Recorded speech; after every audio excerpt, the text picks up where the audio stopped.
plus mes valeurs vont être prises en compte, plus mon niveau d'être va donc s'élever. Et l'énergie d'un être humain, elle est directement la conséquence de deux choses. C'est un objectif qui est en lien avec des valeurs.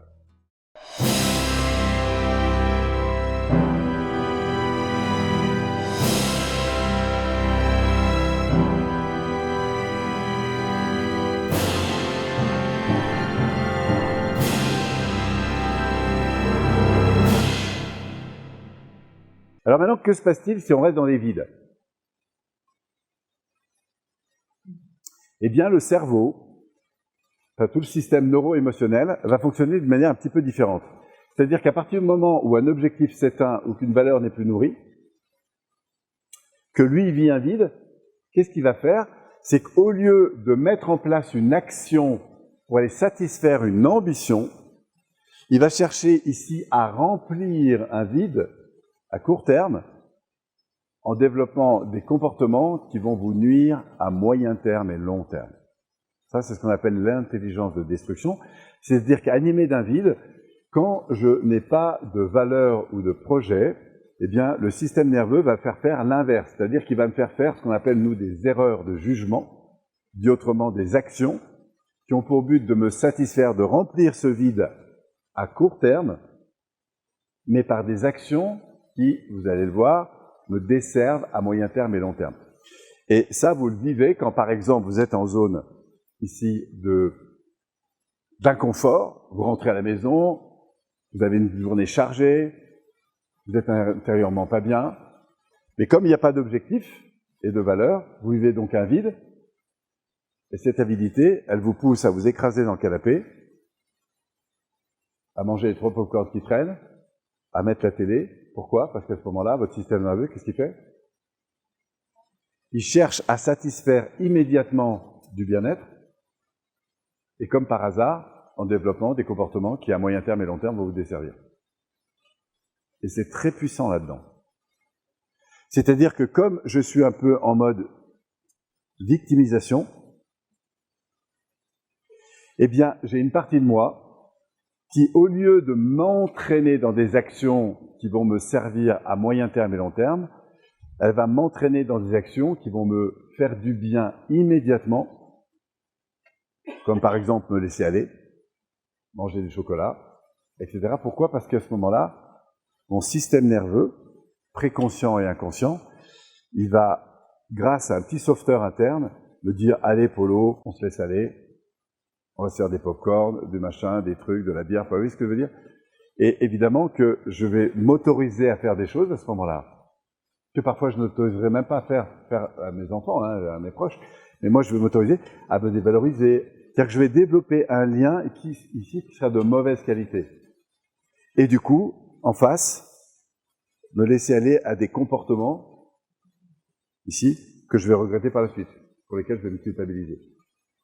D'accord? Et on va voir que le fait de s'autoriser à faire des choses qui sont négatives va entraîner très vite de la culpabilisation. Et là, on se retrouve dans ce que nous, on appelle, dans d'autres approches, comme l'analyse fractionnelle, des jeux psychologiques.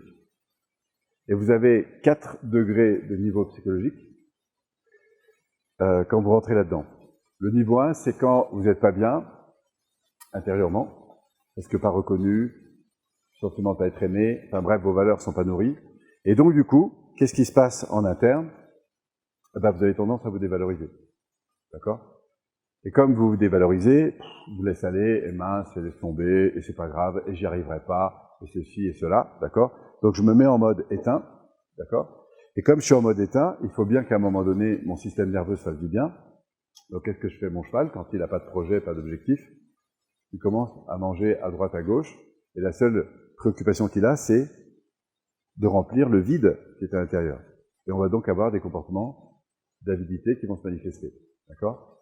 Et du coup, je vais développer des comportements, ici, qui vont me faire du bien à court terme, et qui vont me desservir à long terme, c'est-à-dire qu'ils vont être organisés pour m'amener vers de la perte.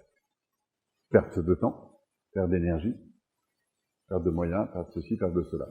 Et la société, aujourd'hui, nous calibre énormément là-dedans. avec la télé, le machin, le truc, etc. Bon, heureusement, il y a Internet aujourd'hui qui est en train de remplacer les choses, vous êtes un peu plus acteurs.